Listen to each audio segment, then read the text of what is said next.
ಅವರು ಎಲ್ಲರಿಗೂ ವೇಶ್ಯೆಯರು, ದರೋಡೆಕೋರರು ಮತ್ತು ಕೊಲೆಗಾರರು ಆಧ್ಯಾತ್ಮಿಕ ಪ್ರಗತಿಯ ಮಾರ್ಗವನ್ನು ತೋರಿಸಿದರು.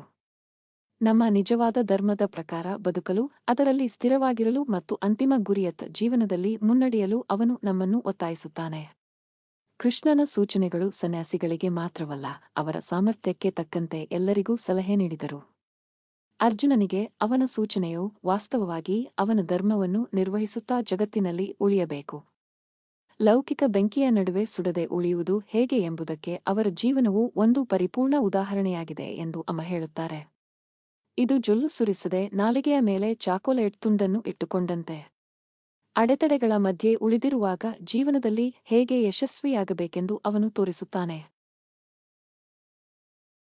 ಆತ್ಮಸಾಕ್ಷಾತ್ಕಾರವನ್ನು ಸಾಧಿಸಲು ನಮ್ಮ ಸಂಬಂಧಗಳಿಂದ ದೂರವಿರಲು ಭಗವಂತ ನಮಗೆ ಸಲಹೆ ನೀಡುವುದಿಲ್ಲ. ಪ್ರೀತಿಯ ಸಂಬಂಧಗಳನ್ನು ಉಳಿಸಿಕೊಳ್ಳುವಾಗ ಮತ್ತು ನಮ್ಮ ಕುಟುಂಬದ ಜವಾಬ್ದಾರಿಗಳನ್ನು ಎತ್ತಿಹಿಡಿಯುವಾಗ ನಾವು ಎಲ್ಲ ಬಾಂಧವ್ಯಗಳಿಂದ ಮುಕ್ತರಾಗಿರಬೇಕು ಎಂದು ಅವರು ವಿವರಿಸುತ್ತಾರೆ. ಭಗವಾನ್ ಕೃಷ್ಣ 125ರಲ್ಲಿ ಬೇಟೆಗಾರನ ಕೈಯಲ್ಲಿ ತನ್ನ ಭೌತಿಕ ರೂಪವನ್ನು ತೊರೆದನು. ಆದರೆ ಅವನು ಹುಟ್ಟಿದಂತೆಯೇ ಮತ್ತು ಅವನು ಬದುಕಿದ್ದಾಗ ಅವನು ಸತ್ತನು. ಅವನ ಮುಖದ ಮೇಲೆ ಸುಂದರವಾದ ನಗು. ವಾಸ್ತವವಾಗಿ ಆಕಸ್ಮಿಕವಾಗಿ ಗುಂಡು ಹಾರಿಸಿದ ಬೇಟೆಗಾರನನ್ನು ಆಶೀರ್ವದಿಸುವುದು ಅವನ ಅಂತಿಮ ಕ್ರಿಯೆಯಾಗಿದೆ ಎಂದು ಹೇಳಲಾಗುತ್ತದೆ. ಅವನ ಪ್ರೀತಿ ಹೀಗಿತ್ತು.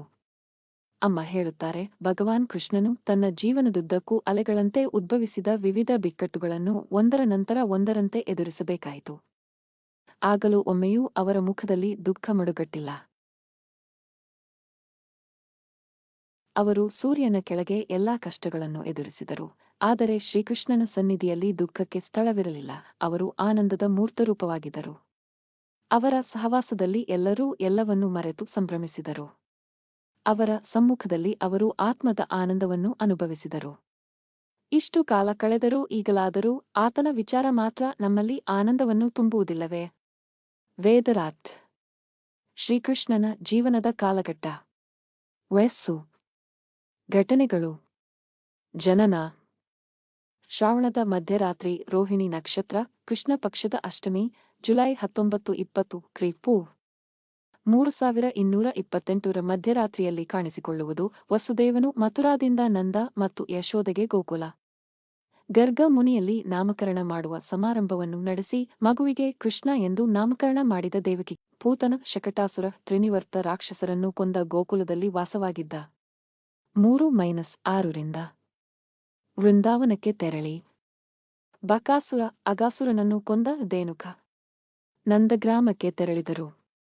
7-10ರಿಂದ ಗೋಪಾಲಕ ಹುಡುಗರನ್ನು ಕದ್ದು ಹಿಂತಿರುಗಿಸಿದ ಬ್ರಹ್ಮ. ಗೋವರ್ಧನ ಪೂಜೆ ಮತ್ತು ಗೋವರ್ಧನ ಪರ್ವತವನ್ನು ಎತ್ತಿ ಮಥುರಾಗೆ ಕುಸ್ತಿ ಪಂದ್ಯಕ್ಕೆ ಆಹ್ವಾನಿಸಿದ.